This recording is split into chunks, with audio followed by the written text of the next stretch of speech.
We ate wedding bread in silence while the walls shook. Sami handed me half a flatbread. It was still warm. We sat on a crate in the back of a shop with no roof. There was no cake, no music, just bread. He said, "I wish I had butter." I laughed. I hadn't tasted butter in months. We didn't talk much.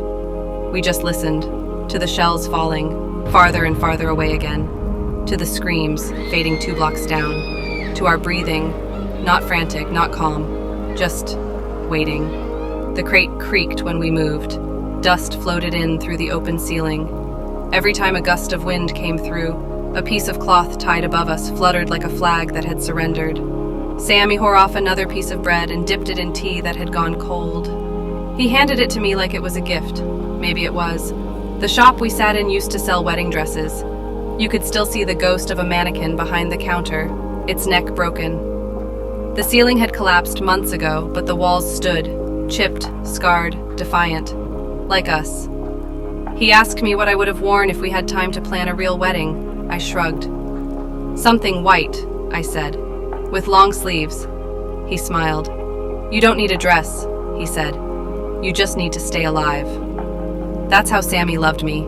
Not with grand words, not with flowers, but with torn bread and small sentences that knew how to hold their breath. Another shell hit, louder this time. The windowless frame above us rattled. Sami didn't flinch, but I did.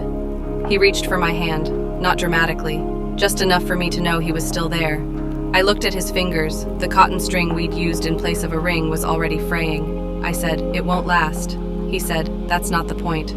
And we kept eating, in silence, until the bread was gone, until the tea was just steam, until we heard a voice outside shout something about more coming. He stood. I stayed seated. There was no kiss, no goodbye, just a glance. 1,000 things said without a sound.